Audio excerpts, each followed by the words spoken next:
Le Carré culturel vous propose l'opinion des femmes, une émission qui donne la parole aux femmes sur différentes questions. Ainsi, leurs analyses et réflexions seront mises en lumière, débattues, afin de construire et d'asseoir un leadership féminin. Bonjour à toutes et à tous et bienvenue. Et pour ce premier numéro, nous allons parler des femmes dans les médias. Sans plus tarder, découvrons ensemble notre invitée avec le profil. Diatou Cissé Badiane est une journaliste sénégalaise qui a un long et riche parcours. Elle a dirigé plusieurs instances nationales et internationales. Première femme africaine, vice-présidente de la Fédération internationale des journalistes. Elle a occupé le poste important de secrétaire générale du SYNPICS. Rédactrice en chef à la télévision nationale sénégalaise, elle fut promue directrice des chaînes régionales et thématiques RTS 2, 3 et 4. Le parcours de Diatou Cissé Badiane est aussi marqué par son engagement en faveur de la cause des femmes. Elle a travaillé aussi dans des organismes privés. À ce titre, elle fut responsable de la communication de l'Association française des volontaires du progrès, puis directrice d'un projet de promotion des droits et renforcement des pouvoirs des femmes sur le financement de la coopération canadienne. Aide et Action. Une ONG française lui confia son service de développement des ressources et de la communication. Présentement, Diatou Cissé, membre de la société civile et infatigable militante de la cause des femmes, s'adonne à des activités de consultance en tant que spécialiste de l'information et des médias. L'opinion des femmes accueille avec plaisir une experte autour du thème femmes et médias. Diatou Cissé Badiane, un parcours très riche en expérience. Finalement, par la force des choses. Mais avant tout, d'abord, je voudrais me permettre de féliciter Madame Abré, qui est porteuse et promotrice de cette initiative, parce que pour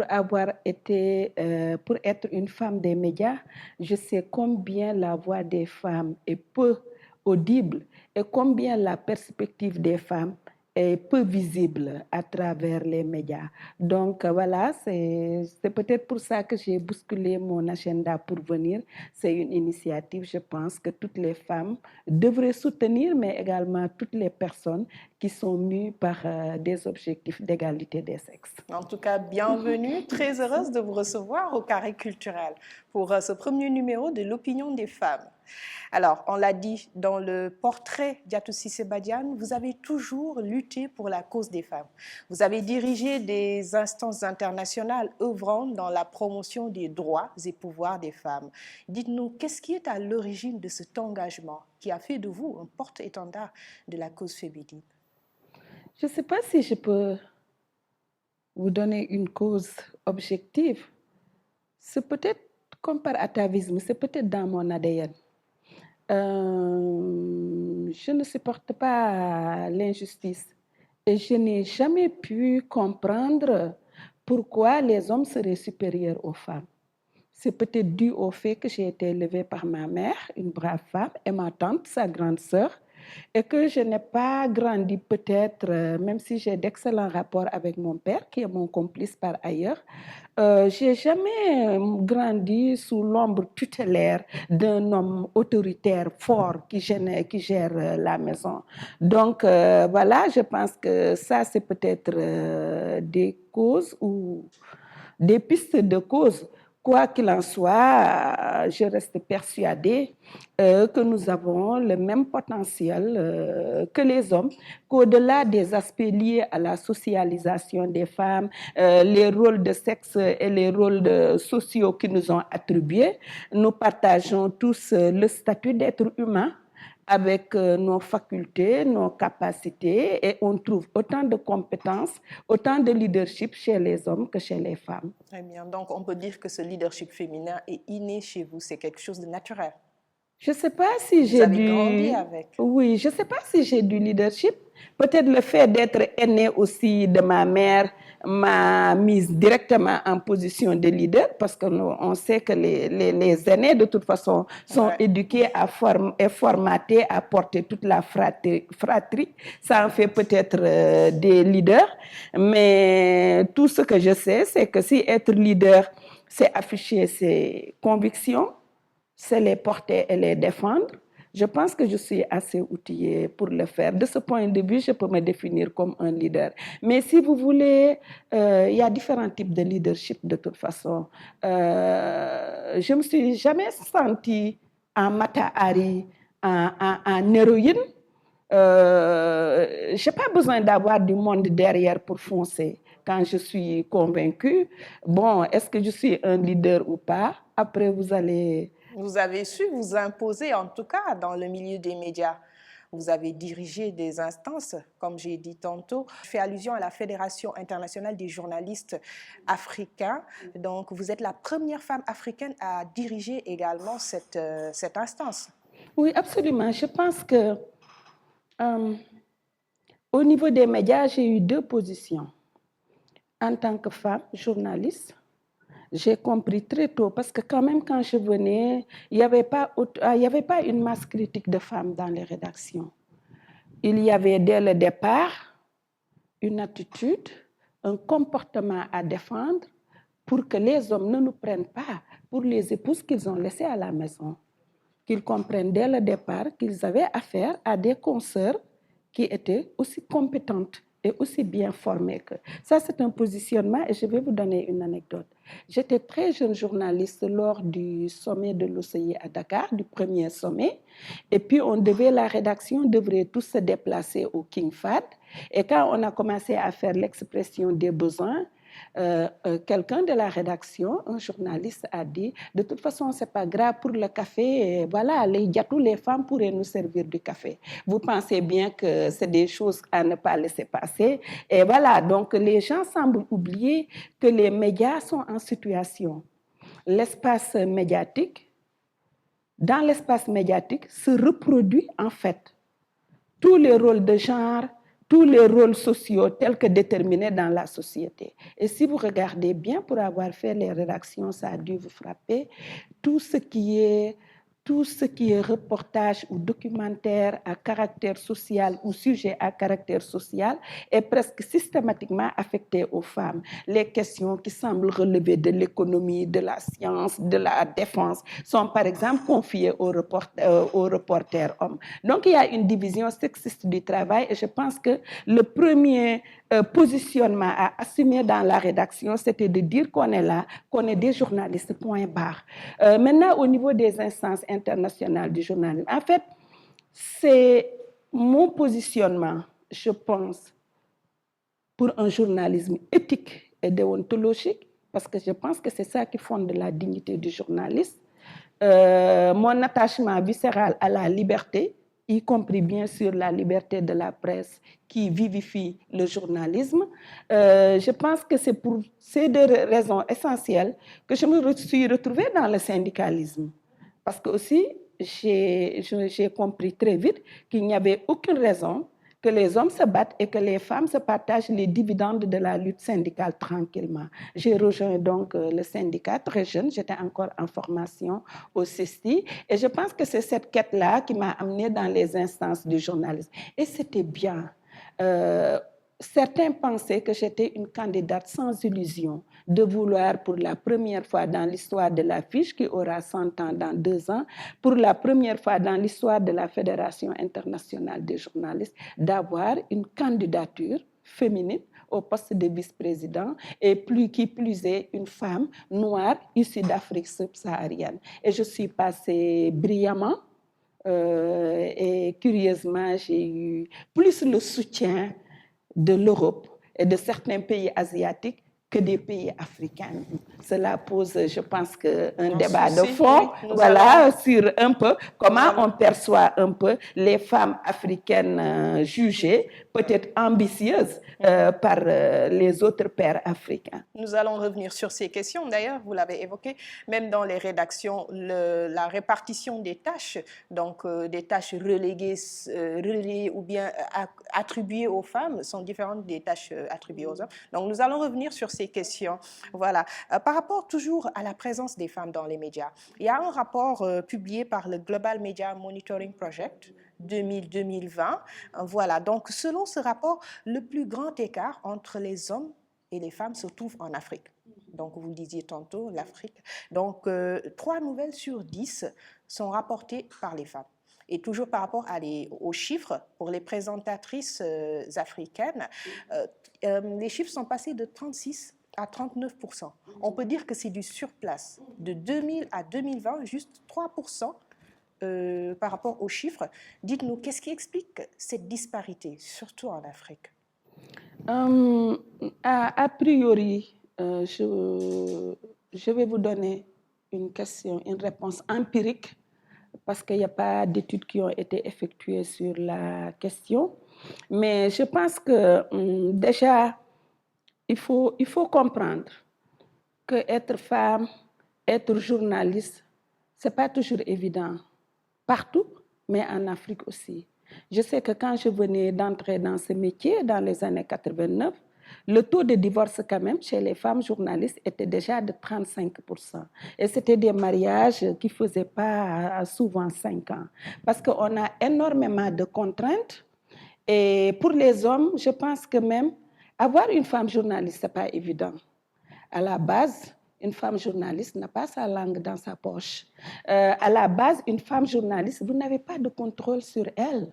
Parce que quand elle sort de la maison, vous ne savez pas à quelle heure elle va revenir. Si vous avez une femme institutrice, par exemple, vous savez que voilà, le mercredi après-midi, elle n'a pas cours. Mais vous avez une femme journaliste, elle vous dit, je vais en reportage à 10 heures. Vous la reverrez peut-être à 22 heures. Elle part faire son émission et revient à 1 heure du matin pendant que toute la maison est dehors. Je pense que ces facteurs sociaux-là peuvent dissuader, parce qu'il y a aussi beaucoup de déperditions. Il y a beaucoup de femmes qui quittent les rédactions pour aller se reconvertir ailleurs. Et quand j'ai été secrétaire générale du Synpics, j'étais en contact direct particulièrement avec les femmes journalistes les plus jeunes. Et je sais qu'elles avaient beaucoup de soucis à concilier un peu leur statut d'épouse, leur statut de femme journaliste dans une rédaction qui reste très contraignante. Ça peut être un obstacle peut-être socio-culturel qui peut expliquer. Le deuxième obstacle, il est même aussi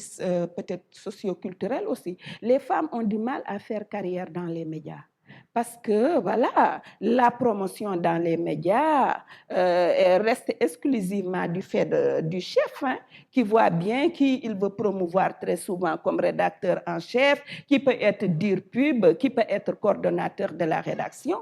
Et tout le monde sait qu'en Afrique, le pouvoir, en fait, reste un attribut des hommes. Quand il s'agit de désigner un leader, voilà, on pense que les hommes ont les attributs naturels pour diriger, et les hommes ont plus de besoins même économiques que les femmes, parce qu'ils sont censés être les chefs de ménage, pourvoyeurs de fonds ou de ressources pour le ménage, et que par conséquent, on les privilégie. Donc, sans être, voilà, je pense que tout ça, ça peut pousser les femmes à partir, sans compter aussi il faut le reconnaître, il y a une grande précarité dans le secteur qui ne présente pas souvent des conditions de travail décentes, parce que les conditions de travail décentes, pour moi, intègrent aussi un salaire décent. Toutes ces causes-là peuvent justifier que les femmes ne viennent pas. Et juste une chose, je ne supporte plus qu'on oppose l'argument de la formation. Le niveau de formation des femmes des médias, quand même, s'est considérablement amélioré. Elles sont nombreuses à avoir leur diplôme au Sénégal ou à l'extérieur en termes de formation. Je pense que voilà, les femmes journalistes sont je pense qu'il n'y a pas de complexe à se faire. C'est d'autres raisons qui expliquent cela. à mon avis. Des raisons socioculturelles, comme vous l'avez Oui, il évoqué, y en a. qui sont des freins, Oui, disons, oui, pour certaines absolument. femmes. Donc, est-ce que cela devrait amener aussi, pour analyser quand même la présence des femmes dans les médias, devrait-on compter le nombre de femmes autour d'un micro, aussi leur temps de parole dans les médias, pour pouvoir utiliser cela comme moyen d'analyse, outil d'analyse, afin d'apprécier leur présence dans C'est les sûr médias. que là, vous touchez un problème que votre initiative contribue à résoudre. C'est la problématique de l'accès des femmes dans les médias. Et ça commence à être une vieille problématique. Je sais que moi, j'étais au collège quand on parlait des stratégies prospectives de Nairobi, qui pointaient déjà dans les années 75 ou 85, si je ne me trompe, l'isolement et le peu d'accès des femmes dans les médias et qui pointaient déjà les stéréotypes avec lesquels les médias appréhendaient les sujets qui concernent les femmes. Donc, c'est effectivement une vieille problématique. Toutes les études, que ce soit le global monitoring des médias, toutes les études en cours effectuées ont indiqué effectivement que quand il s'agit des experts, on a à peine une femme. Si vous prenez 3 experts, les 2, voire les 2, même si on peut dire sont des hommes, sur les actualités, par exemple, 85% par exemple, même des sujets, c'est des sujets qui concernent directement les hommes. Donc, on n'est pas visible en tant que sujet. On n'est pas visible en tant qu'expert. Là aussi, il y a plusieurs facteurs qui peuvent justifier cette situation qu'on peut analyser, mais le fait est là, les femmes continuent à avoir un accès très réduit aux médias et la façon dont les médias parlent des femmes continue d'être très, très empreint de stéréotypes sexistes. Par exemple, la députée qui a été agressée à l'Assemblée nationale, à part quelques titres, voilà, j'ai vu beaucoup de confrères qui les renvoyaient presque dos à dos. On ne relève pas le fait quand même que c'est un homme qui a quitté sa place, qui est venu, qui a fait une violence inouïe sur une autre femme, sa collègue députée, et qu'un autre homme est venu lui donner un coup de pied au ventre. Moi, je pense que dans ma perspective de femme, j'aurais souligné un acte d'une lâcheté et d'une barbarie inqualifiable. Mais là, on semble avoir légitimé le passage à l'acte de cette violence. Oui, par rapport au traitement, par rapport aux commentaires, j'ai vu aussi des commentaires des hommes qui semblent dire, c'est vrai, elle est impolie, elle a été corrigée. Et ça, c'est un biais dans le traitement des questions de violence faites aux femmes. Les médias semblent toujours insinuer, si son mari l'a bien frappée, c'est parce que quelque part, elle le mérite. Si elle a commis un infanticide, c'est parce que quelque part, elle est une mauvaise mère. On doit tous essayer de rompre avec cette légitimation du passage à l'acte, en fait. Quand un homme tue sa femme, on dit que c'est un crime passionnel. Quand on aime quelqu'un passionnément, on ne le tue pas, on la protège, on la préserve, on ne va pas la tuer. C'est simplement un crime crapuleux d'une personne égoïste, un point, un trait. Et je pense que c'est la perspective qui doit changer. Et c'est bien, des espaces comme ça permettent de délivrer la perspective des femmes. Je suis contente de voir que les jeunes femmes journalistes ont mis en place également une association de femmes journalistes, une association de femmes pour le genre. Je pense que l'un dans l'autre, si nous conjuguons nos efforts, nous allons parvenir quand même à contribuer à renverser cette perspective qui continue finalement à maintenir les femmes en position d'infériorité, en position de victime qui méritent bien le sort qui leur est fait. Nous allons revenir d'ailleurs du traitement accordé aux femmes, les contenus dans les médias par rapport à cette question de l'incident qui est survenu à l'Assemblée nationale, mais toujours par rapport aux écarts et inégalités dans la corporation. Est-ce que les pouvoirs publics ne devraient pas également prendre des mesures incitatives? Par exemple, le CNRA ne devrait-il pas retenir un indice de parité et soumettre cela au fonds d'appui de développement de la presse? Donc, du coup, ce fonds d'appui de développement de la presse pourrait mesurer cet indice de parité afin d'apprécier, bien sûr, de l'apprécier dans l'attribution de l'aide à la presse dans les différents médias. C'est une grosse préoccupation. Le Sénégal, c'est le pays des anachronismes, hein, parce que le CNRA, en tant qu'institution, n'existe plus. Depuis l'adoption du nouveau code de la presse, on parle de la haute autorité de régulation de l'audiovisuel. Je sais bien de quoi je parle pour avoir été du comité scientifique pour l'élaboration du nouveau code de la presse. Dans sa forme actuelle, le CNRA se soucie plus d'un arbitrage politique que de gérer des questions de régulation en général et d'évaluer un peu le service public des médias qui doit être inclusif en intégrant tout le monde, les femmes, les jeunes, les personnes vivant avec un handicap, etc. Donc, je trouve que les missions du CNRA, de toute façon, sont aussi dépassées que le CNRA en lui-même. C'est pourquoi on a mis en place la haute autorité de l'audiovisuel.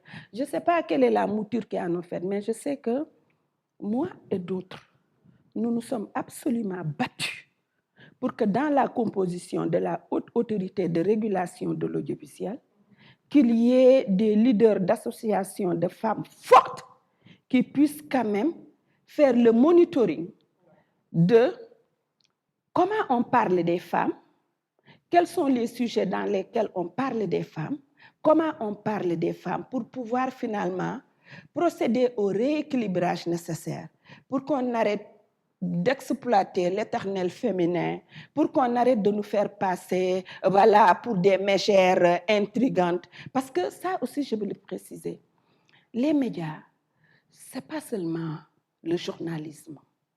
Le journalisme représente une portion congrue. Allez-y à la télévision nationale. L'espace réservé au journal télévisé, c'est 30 minutes de programme. Si vous prenez les 3 journaux, c'est peut-être 1h30. Et que faites-vous de tout le reste? De toutes ces pièces de théâtre où on nous fait passer pour des gens, des femmes qui passent leur temps à se tirer dans les pattes. Qu'est-ce que vous faites de toute cette industrie folklorique traditionnelle qui disent aux femmes, oui, le mariage c'est un champ de bataille. Si vous faites un enfant là-bas, ça veut dire que voilà, vous êtes lié à mort avec un mari qui vous fait souffrir le martyre. Donc il y a tout un environnement. Qu'est-ce que vous faites de tous ces animateurs qui, à longueur de journée, je ne sais pas moi, exalte la Sénégalaise, totalement en décalage de la Sénégalaise type, bon, celle qui a de longs cheveux naturels, celle qui est cristalisée au fond, celle qui donne de l'eau accroupie à son mari. Voilà, je pense que donc c'est tout le discours médiatique qu'il faut déconstruire. Ce n'est pas seulement le journal télévisé et les news. Et c'est pour cela que la haute autorité de régulation de l'audiovisuel a une mission immense pour que le regard porté sur les femmes soit un regard juste et vrai. Parce que le regard juste et vrai qui doit être porté sur les femmes, c'est que les femmes mènent à la base de la vendeuse de poissons qui se lève à 4 heures du matin pour aller chercher du menu fretin à vendre dans un marché de la place, de la professeure d'université. Chaque femme, au niveau où elle se trouve, contribue à faire avancer la famille, la communauté, la société et le pays. Et ça, on doit le montrer aussi. Dans les médias. Oui. Donc, le CNRA, comme vous dites, la haute autorité de régulation des médias doit être composée également d'associations féminines fortes. Oui. Pourtant, dans le CNRA, il y a parmi les 9 membres qui composent cette institution, une association, un membre représentant des associations féminines. Ce membre ou bien ces associations féminines ne jouent pas leur rôle face bien sûr à la présence des femmes, l'image des femmes dans les médias, parce qu'il y a quand même cette corporation, comment dire, il y a de la présence féminine, les associations féminines dans le CNRA. Vous savez, je pense que dans ce pays, on a tellement la capacité à vider les institutions par le copinage, par la cooptation que finalement on finit par neutraliser les institutions. Parce que ce qui se passe, la composition du CNRA jusqu'à une période récente, le président faisait appel à des organisations et chaque organisation donne 3 noms. Il revient au président de choisir parmi ces 3 une personne. Ce qui se passe, c'est que l'actuel CNRA, on a fait de la cooptation. C'est quelqu'un qui va dire, voilà l'équipe que je veux constituer. Si vous procédez de cette façon, compte tenu des valeurs sénégalaises liées à la reconnaissance et tout, c'est sûr que vous pouvez passer à côté de votre mission parce que peut-être il ne va plus exister des voix fortes qui poussent l'institution à se surpasser. Et c'est ça qu'on veut corriger en disant, nous, on veut des organisations de femmes, pas seulement des organisations de femmes, mais des organisations de femmes qui interviennent sur des questions stratégiques. Parce que la question de l'image des femmes est une question hautement stratégique. Et moi, je vois bien des organisations comme l'Association des femmes journalistes, des organisations comme l'Association des femmes juristes. Je suis sûre que si elles étaient au CNRA, compte tenu de leur parcours et de leurs objectifs stratégiques, elles pourraient pousser l'institution à se positionner davantage pour une représentation juste des femmes à travers les médias. D'ailleurs, faire l'analyse du temps accordé aux femmes. Le temps de parole, Oui. ce n'est pas seulement le temps de parole. Même le C'est la qualité de cette parole. Donc, on Oui, en le vient temps à de ce qu'on qualité. disait au contenu également, la production médiatique à l'endroit des femmes. Voilà. Donc, les femmes expertes, ce qu'on note également, sont rarement invitées dans les médias. Donc, vous l'évoquez tantôt dans vos réponses, la parole d'autorité reste toujours masculine au Sénégal. Donc, pensez-vous qu'aussi dans les écoles de journalisme, on devrait intégrer un module de traitement de l'image de la femme véhiculée dans les médias, ainsi que leur présence et leur temps de parole dans les écoles? Pour ce qui est... Je voulais d'abord rebondir.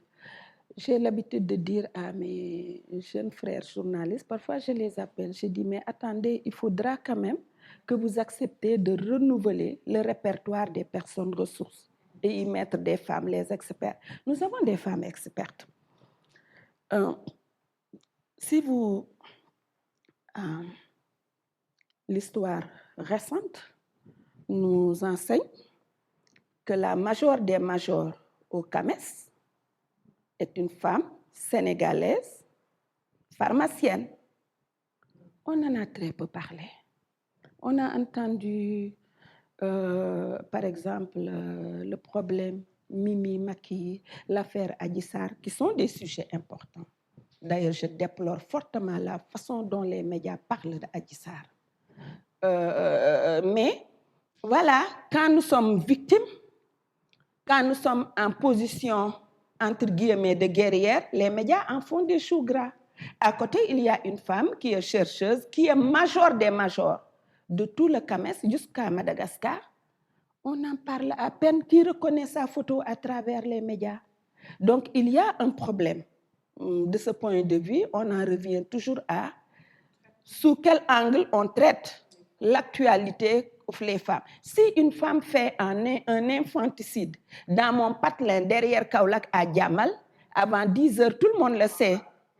Si une institutrice dans mon patelin voit par exemple tous ses élèves réussir l'entrée en 6e au CM2, on n'en parlera pas. Et c'est ça le biais dont je parle. Maintenant, il y a autre chose qui est de notre fait. Moi qui vous parle. Si je suis sollicitée par les médias 30 fois, je réponds peut-être 5 sur 30. Qu'est-ce qui explique ça? J'ai toujours un prétexte. Peut-être j'en suis à une étape de ma vie où je me suis tellement battue que je n'ai pas envie d'être bousculée. Ça peut arriver aux femmes. Je pense qu'aussi il y a les créneaux. C'est sûr que si vous invitez les femmes à des débats à partir de 21h, elles peuvent avoir plus de problèmes à venir. Il y a aussi les espaces et les créneaux. Les espaces de débat et de discussion sont devenus dans les médias tellement désordonnés, avec tellement de violence verbale, avec tellement peu de profondeur, qu'une femme puisse ne pas s'y retrouver. Moi, qui ai l'habitude d'être dans des studios de par ma formation, il y a des gens, pour rien au monde, je ne partagerai un plateau avec eux. Ce n'est pas de la prétention, mais bon, à se battre avec un imbécile comme dit l'adage, on perd parce qu'il vous battra toujours par expérience. Donc, je pense que tous ces facteurs font que les femmes sont souvent en retrait et sont dans la réserve et ne courent pas vers les médias. Il y a aussi autre chose. Et ça, nous devons y travailler toutes. Nous ne sommes pas profilés à faire le marketing de notre propre personne. Les femmes ne doivent Les pas femmes, s'imposer, nous ne fait pas notre imposer leur marketing. personne. Je vais vous donner un anecdote. Je pense avoir fait un bon passage au Saint-Pix. J'avais franchement un bilan, je crois. Et Mathilde Bokoum, une jeune consoeur, elle m'a poursuivi pendant 3 jours pour que je vienne fasse le bilan. Je ne l'ai pas fait. Pourquoi? Bon, j'avais éprouvé que bon, c'est de la fanfaronnade, j'ai fini avec ça, je passe. Et ça, c'est un problème. Non seulement on ne sait pas faire notre propre marketing, mais entre guillemets, nous ne savons pas nous vendre. Les 3/4 des soi-disant experts ou pseudo-experts que vous entendez dans les médias, mais c'est eux qui appellent les journalistes. C'est eux qui se rappellent au bon souvenir des journalistes pour parler, pour se faire entendre, parce qu'après, ils vont le valoriser. Et les journalistes aussi, par paresse, par facilité, tombent dans les pièges. Les critères, et on en parle entre journalistes, les critères, une personne de source répond à des critères très précis. Ce n'est pas quelqu'un qui a le verbe facile, ce n'est pas quelqu'un qui sait aligner de belles phrases, ce n'est pas quelqu'un qui a une belle image, ce n'est pas quelqu'un qui a une belle diction, c'est quelqu'un qui est un sachant qui puisse apporter un éclairage sur ce dont on parle. Et ces critères-là ne sont pas toujours malheureusement pris en compte. Mais Madame Badiane, est-ce que la ligne éditoriale de certaines chaînes également ne joue pas par rapport à cette question, le fait d'inviter certaines expertes et autres qui ont bien sûr un débat, comment dire, des propos très clair, tranché. Donc, est-ce que la ligne éditoriale des maisons de presse également ne joue pas là-dedans par rapport au choix des c'est femmes sûr, invitées? c'est sûr. Moi, si vous m'invitez, par exemple, dans un débat où vous voulez développer la théorie du moque-pote, où les femmes doivent se plier en 4 pour s'occuper des hommes, c'est sûr que la perspective est gâtée. Parce que je ne peux pas embrayer sur ça. Parce que j'ai toujours pensé que chaque relation de couple est négociée. Chaque couple est une négociation. Mais dans ma perspective et mon entendement, on ne négocie pas une relation de couple sous le signe de l'allégeance. On négocie une relation de couple, dans ma perspective, sous le signe du respect mutuel et de la générosité. Mais pas transformer la femme en valet devant son seigneur et maître. Donc, je pense aussi que c'est normal, peut-être c'est de bonne guerre, il y a un casting qui est fait. Mais comme je vous ai dit également, les femmes expertes, il y a des plateaux effectivement sur lesquels, même quand elles viennent, elles en repartent très frustrées. Parce que leur expertise n'est pas mise en valeur. C'est peut-être leur éternel féminin. Bon, à la limite, on peut même les snobber parce qu'elles sont un peu comme moi, elles ne sont pas hyper maquillées, elles ne sont pas très coquettes. Voilà, ça peut faire dissonance. Je pense que tous ces facteurs-là, sans être scientifiques, peuvent quand même être pris en compte si on veut analyser ce dont on parle. Du coup, les médias devraient refléter la société telle qu'elle est ou il devrait refléter la société telle qu'elle devrait être en mettant en avant les progrès sociaux. Tu sais, je pense que nous, les journalistes, nous sommes toujours restés dans notre zone de confort en disant, ah voilà, les médias, nous sommes les miroirs de la société. C'est vrai. Ouais. Les médias sont le reflet de la société. Si on ne met pas la société en situation, on ne montrera pas ses tares et ses avancées. C'est une première étape. Mais au-delà d'être le miroir de la société, moi je pense, c'est ma perspective, que les médias ont quand même un rôle, un travail de déconstruction des certitudes établies. Un journaliste ne peut pas légitimer les certitudes établies et dire qu'il est un journaliste. Pour moi, la presse a aussi une fonction critique. Une fonction critique, c'est aller déconstruire pénétrer les discours préétablis. Effectivement. Et si on a des arguments, les déconstruire pour que la société puisse avancer. Pour moi, se contenter de dire on montre la société telle qu'elle est, c'est refuser en fait de faire le plus difficile du chemin. Le plus difficile du chemin, c'est accepter d'aller à contre-courant, comme je vous ai dit, c'est accepter également d'ébranler des certitudes. Voilà, donc je rappelle que vous suivez l'opinion des femmes. Aujourd'hui, nous recevons Madame Diatou Cissé Badiane, elle est consultante formatrice en genre et médias leadership. Alors, nous allons parler de la presse écrite. Vous avez évoqué cette question tout à l'heure à l'entame de du débat. Donc, toujours par rapport à la presse écrite. On constate, surtout dans le desk politique, qu'il est rare de voir des femmes journalistes s'imposer en presse écrite. Par contre, à la télé, on voit des femmes journalistes s'imposer dans les débats politiques télévisés. Qu'est-ce qui explique une telle situation? Elles se font rares dans la presse écrite, mais s'imposent à la télévision. Je sais d'abord que la presse écrite n'est pas le médium de prédilection des femmes. Non pas qu'elles ne sont pas compétentes pour faire la presse écrite, parce que moi j'ai commencé à la presse écrite, je sais. Les contraintes de la presse écrite sont très difficiles parce qu'en fait c'est des hommes et des femmes de nuit. Oui. Quand vous êtes dans la presse écrite, voilà, le bouclage c'est à 2h du matin et vous rentrez à 3h du matin, vous dormez jusqu'à 13h et vous retournez à la rédaction. C'est quand même un mode de fonctionnement très décalé. Oui. Non pas seulement parce que les épouses des journalistes de presse écrite se plaignent beaucoup de ça, à plus forte raison les époux. C'est des gens qui ont une vie totalement décalée. Oui. Ça justifie largement que les femmes ne restent pas très longtemps dans la presse écrite. Maintenant, en fait, la télévision offre un espace d'expression plus large. Le journal, c'est quelques pages. Et dans ces pages, vous avez les faits divers, vous avez la culture, etc.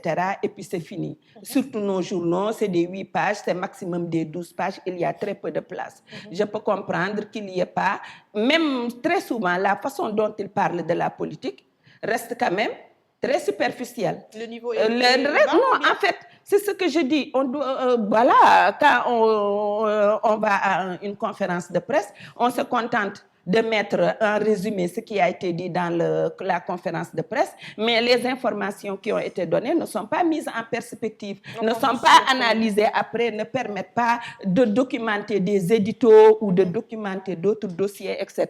Ça, c'est un problème. Donc ça arrive. Maintenant, à la télé, il faut aussi dire, je suis de la télé, donc je ne veux pas m'attaquer à mes consoeurs, à mes jeunes sœurs et filles de la télé, mais quels sont aussi les plateaux politiques qu'on a à la télé? Moi, je pense que c'est souvent organiser un espace où les gens se tripent très souvent dans un tohu-bohu et à la fin de l'émission, on sait juste que les partis ne sont pas d'accord et que chacun a une approche partisane du problème posé et puis on s'en va. Donc maintenant, on peut dire que les femmes ne sont même pas présentes dans l'actualité politique dans les médias? Elles font des efforts, elles arrivent parce que j'en vois qui font des émissions politiques. Elles ont une très bonne présence dans la presse, dans la culture. Mais bon, je pense que ça c'est valable peut-être pour toute la presse. Ça reste quand même des chasses gardées pour les hommes. Aux hommes. Alors donc là, nous allons suivre un élément tout de suite concernant la télé, bien sûr. Nous restons dans ce même sillage. La représentation de l'image de la femme à la télévision. Voilà, donc pour cela, on a interrogé Evelyne Mandjouba. Elle est coordonnatrice des médias, donc des rédactions du groupe des médias. Du coup, nous allons voir tout de suite l'élément de Evelyne Mandjouba avec bien sûr la complicité de la régie. Voilà, je m'appelle Evelyne Mandjouba et je suis la coordinatrice des rédactions de des médias. La représentation de l'image de la femme dans les médias renvoie à l'affichage du corps féminin tel que véhiculé par l'industrie de la beauté. À la télévision, la même tendance d'exposition du corps de la femme est constatée. C'est comme une espèce de nouveau dress code. Qu'en pensez-vous? Certaines femmes, des jeunes, croient que c'est en montrant leurs atouts qu'elles arrivent à percer dans la vie. Malheureusement, il y a beaucoup de groupes de presse qui ont été créés par le biais d'hommes d'affaires. D'hommes d'affaires qui ne cherchent que le profit. D'hommes d'affaires qui ne cherchent que l'aura de leur entreprise. Et ces hommes d'affaires foulent aux pieds les règles élémentaires du journalisme. Parce que la présentation du journal a un code vestimentaire, un dress code. La présentation de toute émission doit avoir un dress code qui sied à cette émission. Si c'est une émission de jeunes, on sait comment les jeunes s'habillent. On n'a pas besoin maintenant de venir montrer des jeunes avec des pantalons déchirés et autres. Parce que il y a ce qu'on regarde qui captive, mais à travers ce qu'on regarde, à travers ce qu'on montre, il y a l'éducation derrière. Parce que les gens qu'on regarde à la télé, quelque part, ces gens-là influent sur la manière de penser. Ces gens-là influent sur le code vestimentaire des gens qui les regardent. Alors, si moi, je me dis, voilà, j'ai le teint noir, voilà, je serai jamais contacté par quelconque patron de presse pour animer, je vais commencer à me dépigmenter la peau. Et la preuve, si vous faites le tour des organes de presse dans le privé, je parle pas des journalistes, mais ces émissions interactives, la majeure partie de ces émissions interactives sont animées par des femmes au teint clair. Malheureusement. Et on comprend, quelque part, ces jeunes qui ont été formés, et qui veulent avoir un emploi, qui se disent, je vais me dépigmenter moi également. Je vais adopter un code vestimentaire qui va permettre à tel responsable ou à tel autre responsable, voilà, de dire, tiens, il y a une telle fille qui est là ou qui est de l'autre côté, je vais aller la débaucher pour l'amener chez moi. C'est une triste réalité. Maintenant, c'est pas la règle pour tout le monde. Parce que quelque part également, il faut que nous femmes, que nous croyions à nos capacités.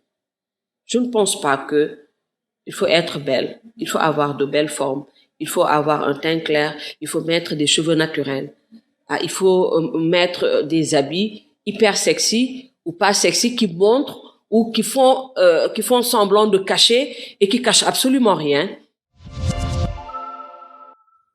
À l'instant, Evelyne Mondjuba, coordonnatrice des rédactions du groupe des médias. Alors, Diatou Cissé Badiane, un commentaire par rapport à ces propos? Je voudrais faire un coucou à ma petite sœur Evelyne, une très bonne journaliste. C'est sûr que la télévision, c'est l'espace d'expression par excellence de l'éternel féminin.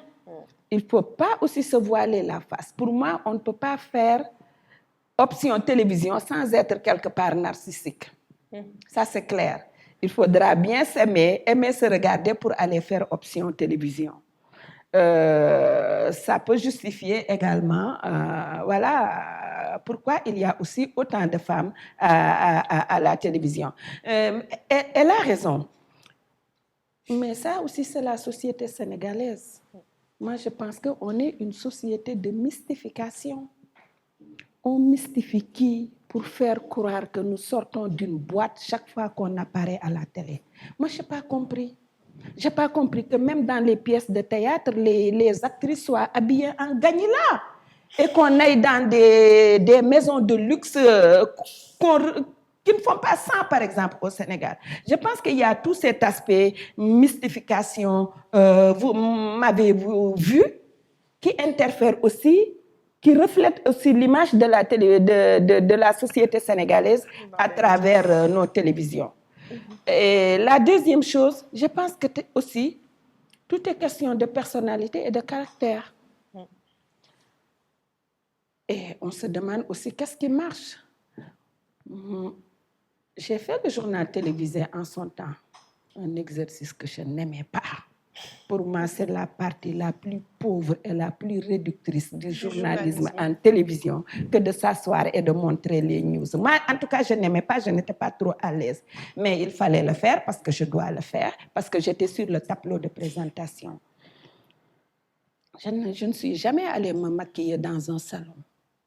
Et quand la maquilleuse me guettait en bas, je jouais à cache-cache avec elle pour aller directement en studio. Quand elle me poursuit en studio, je dis rien. Quand elle a fini, j'enlève les 3/4 avant qu'on commence l'antenne. Parce que je ne me sentais pas moi si j'étais surmaquillée. Et c'est le modèle. Quel est le modèle dominant? À l'époque, il n'y avait pas les téléphones portables, les auditeurs, les téléspectateurs envoyaient des lettres. Tout le monde connaissait la boîte postale de la RTS, boîte postale 1765. Mais moi, je recevais du courrier des téléspectateurs qui m'encourageaient, mais qui se terminaient toujours par « oui, pourtant vous n'êtes pas vilaine, si vous voulez faire juste l'effort de vous éclaircir un peu la peau, si vous voulez faire l'effort de vous maquiller un peu plus ». C'est ça le modèle en fait. C'est ça le modèle et je pense que ce modèle-là joue également sur les femmes qui apparaissent à la télé. On peut dire que ce modèle a gagné du Oui, terrain, et tu as l'impression que c'est le sexe appeal qui est plus mis en avant. C'est encore une exploitation éhontée du corps de la femme, mais c'est aux femmes de regarder ça. Moi, je suis contente. Je le note, je vais en discuter avec l'association des femmes journalistes. Il faut qu'on fasse aussi du renforcement de capacité. Vous ne pouvez pas venir faire le journal télévisé avec des strass et des paillettes. Ça ne passe pas, vous n'êtes pas en soirée. Le journal télévisé, c'est un modèle institutionnel calibré, à la limite même sévère. Vous ne pouvez pas vous permettre. Vous ne pouvez pas, je ne sais pas moi, inviter une GIE de personnel domestique et venir mettre une tenue et des bijoux l'un dans l'autre qui vous font 800 000. Mais je pense qu'on a besoin de travailler et de parler aux femmes parce que ça les épuise. La garde-robe qu'elles font valoir, elles ne l'ont pas. Finalement, elles sont devenues des porte-modèles pour les tailleurs et les couturiers. Maintenant, la mode, chacun dit, c'est tailleur tel qui m'a habillé, c'est couturier tel qui m'a habillé. Je pense qu'on n'a pas besoin de les transformer en mannequins ambulants.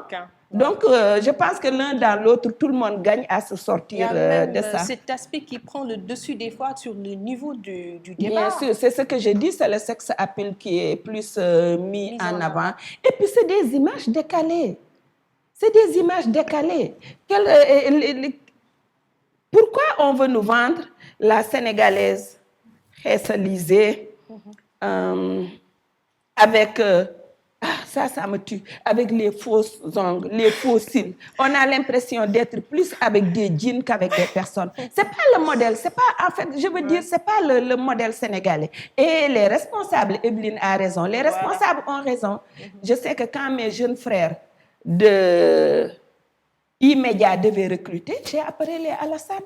J'ai dit, Alassane, il faut renverser la situation, il faut contribuer. Dans votre casting, prenez les filles qui ne sont pas xeesalisées, prenez les filles qui sont les plus naturelles possibles. Ne prenez pas celles comme moi, qui non seulement ne sont pas coquettes, mais ne s'arrangent pas toujours, mais ne prenez pas non plus les faux ongles, les faux cils, les greffages, les xeesal et tout ça. Et je pense que si tu regardes leur casting, ils ont quand même un profil de femme assez commun, assez sénégalais, entre guillemets. Donc, on peut dire que la faute aux hommes Tout le monde, nous, on joue le jeu. Moi, j'ai refusé de me maquiller. Ça ne m'a pas empêché de faire ma carrière de journaliste. Finalement, le public va accepter comme ça. Il se disait oui, quand il se rappelait plus. C'est celle qui ne se maquillait pas ou c'est celle qui faisait toujours des tresses. C'est ma marque de fabrique. Voilà, donc on peut passer outre. On peut refuser de refléter l'image que les autres veulent que vous portiez. C'est possible. Voilà. Donc, est-ce qu'il faudrait aussi intégrer du coup un module dress code dans les écoles de journalisme? Oui, je pense. Pour l'option télévision? Oui, je pense. Moi, je sais que la première personne qui avait attiré mon attention, c'était un de mes formateurs canadiens. On faisait des exercices et puis j'avais porté une tenue rouge. Et il me disait, Diatou, il faut que tu fasses attention. La couleur rouge, elle est trop forte. Tu as vu que tu absorbes toute la lumière. Ça demande un effort pour rééquilibrer tout ça. Donc, c'est sûr que dans les écoles de journalisme, on doit le systématiser. Mais au-delà, je voudrais rendre un hommage appuyé à nos défuntes grandes sœurs, Eugénie Aw, qui faisait un cours sur genre et médias. au CESTI et qui intégrait tous ces aspects également liés un peu à l'apparence des femmes. Très bien. Donc là, on est arrivé à la dernière partie de notre émission. Diatou Cissé, tout de suite.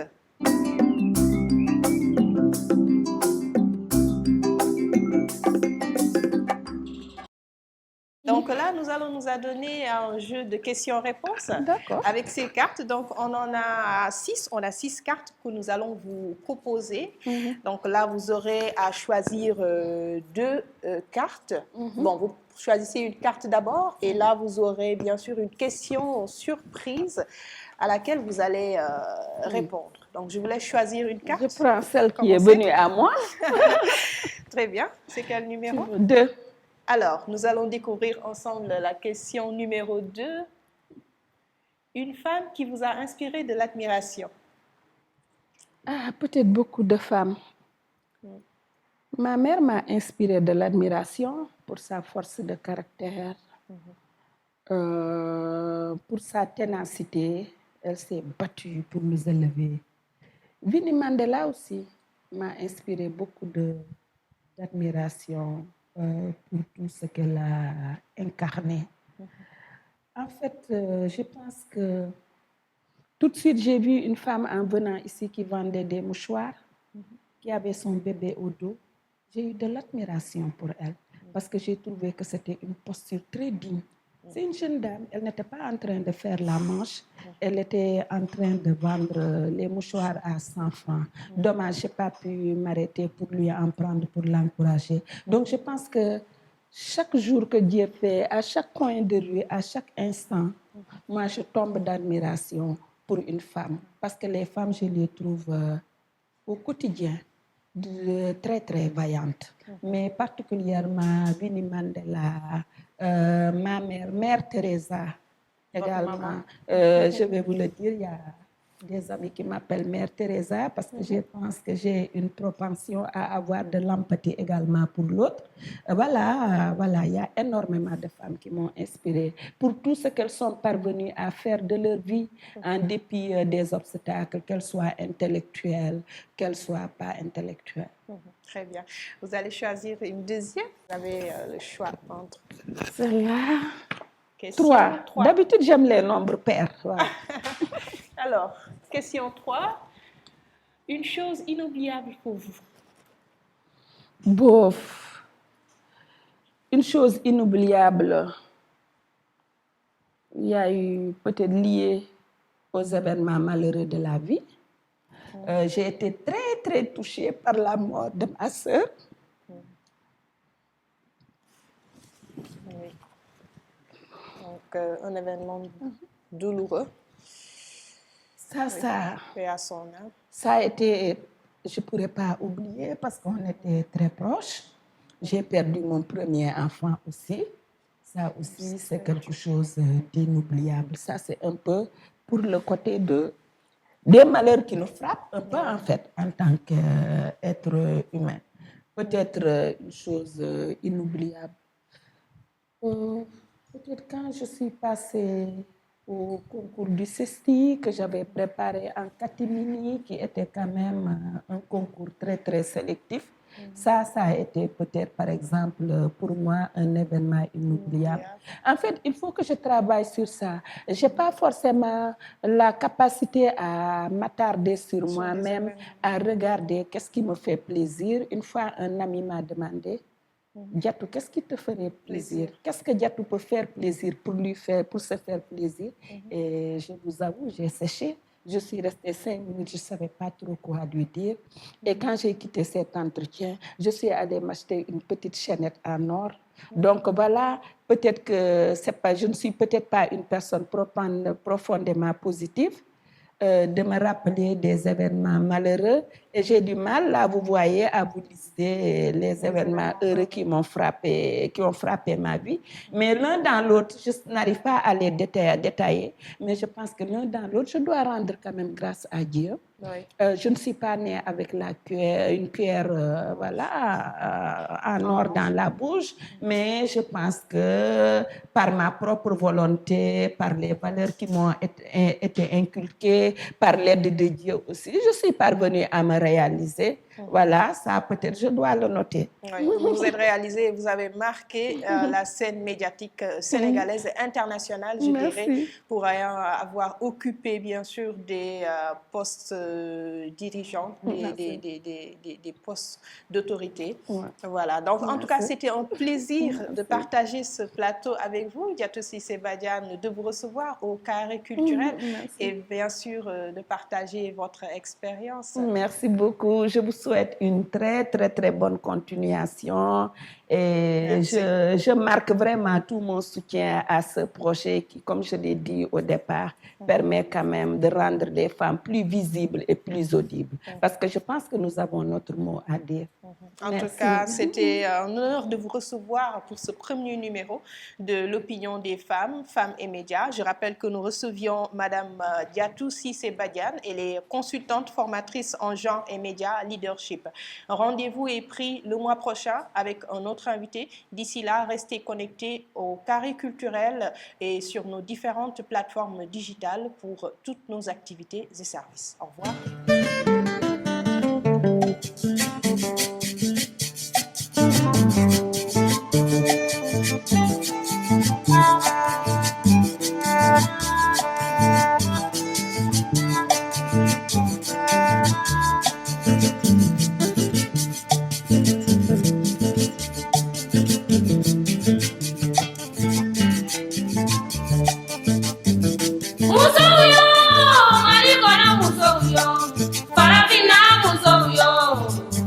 Paso para